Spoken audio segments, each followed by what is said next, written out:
India will conduct a major security preparedness drill tomorrow across 259 locations, focusing on first response training for air raid sirens and blackouts.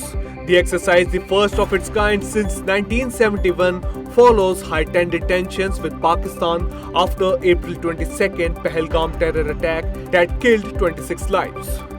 On Tuesday, Home Secretary Govind Mohan led a high-level meeting with state officials to coordinate efforts, emphasizing readiness in the 259 designated civil defense districts nationwide.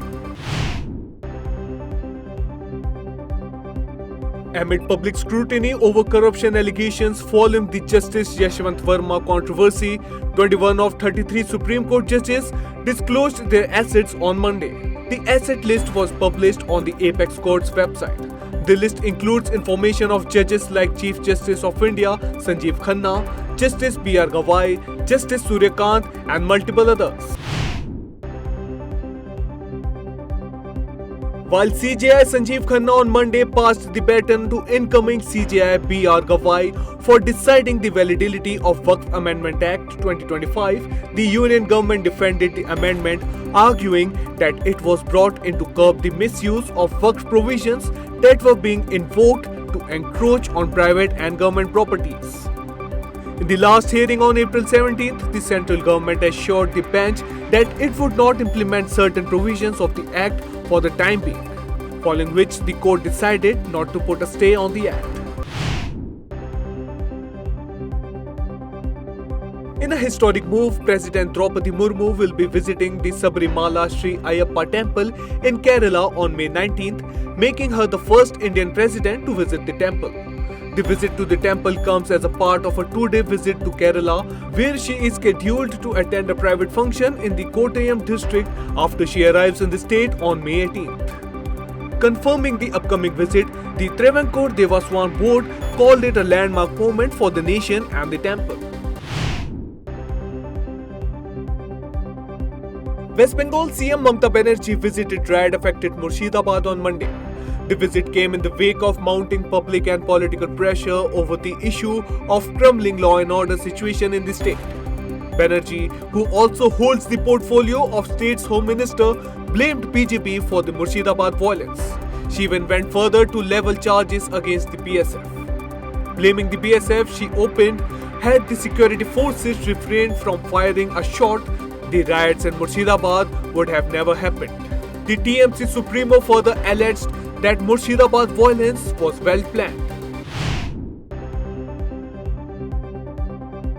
India released 28,000 cusecs of water from the Chenab River at Head Marala after 24-hour blockade, causing a sudden surge downstream. Pakistan responded with flood alerts for Sialkot, Gujarat and Head Karidabad, warning of possible flash floods. While the Indus Water Treaty requires advance notice, India has reportedly abandoned the agreement following the Pahalgam massacre. Pakistan's IRSA is now conducting real-time monitoring amid growing fears that India is weaponizing water, intensifying tensions between the two nuclear-armed neighbors. While India still reels under the Islamic terrorist attack in Pahalgam, which killed 26 individuals, UN Secretary Antonio Guterres for the third time asked India to exercise maximum restraint. Sermonizing India, he opened, "Military solution is no solution." Guterres' statement reflects his textbook behavior which he had followed in earlier instances like the Balakote strike in the aftermath of the Pulwama attack in 2019. Guterres also failed to recall out the underlying religious bigotry in the Pahalgam terror attack. He is, however, not the only head of the multinational organization who has maintained a neutral stand amid rising tensions between India and Pakistan. Many other leaders like European Union VC Kaja Kallis also asked India to maintain restraint.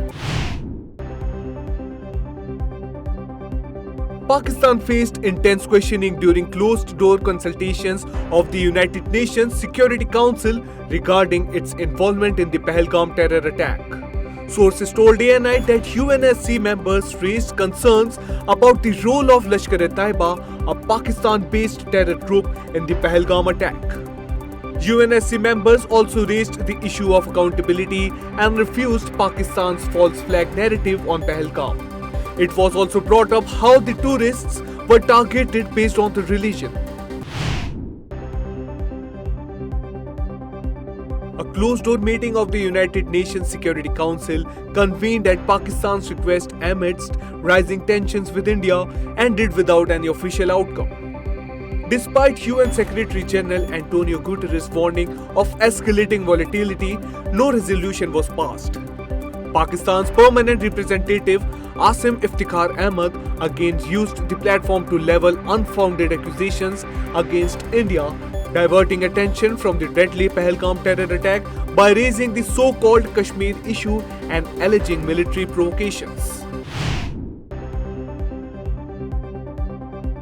US President Donald Trump announced a 100% tariff on all foreign-produced movies released in the United States, calling them a national security threat. Posting on Truth Social, Trump claimed foreign incentives are pulling filmmakers away from America, harming Hollywood. He directed the Department of Commerce and US trade representatives to begin tariff implementation, saying the move aims to revive domestic film production and counter what he labeled as foreign messaging and propaganda. Bangladesh's former Prime Minister Khaleda Zia has returned to the country after spending 4 months in London. Reports suggest that the return of the former leader will intensify pressure on the so-called interim government to hold elections. Currently, Bangladesh is under leadership of Nobel Prize laureate Muhammad Yunus, who took over after the violent protests in the country led the ouster of elected PM Sheikh Hasina. The news, however, paints a grim picture for the Bangladeshi Hindus. The minority communities, especially the Hindus, have repeatedly been oppressed under Zia's rule. The process to elect a successor to the late Pope Francis will begin Wednesday afternoon behind the closed doors of the Sistine Chapel. All 133 eligible cardinal electors have arrived in Rome for this secretive conclave where they will vote to decide the future of the Catholic Church's 1.4 billion followers. Derived from the Latin conclave, meaning with key, the conclave will isolate cardinals from all communication as they cast ballots twice daily until two-thirds majority is reached.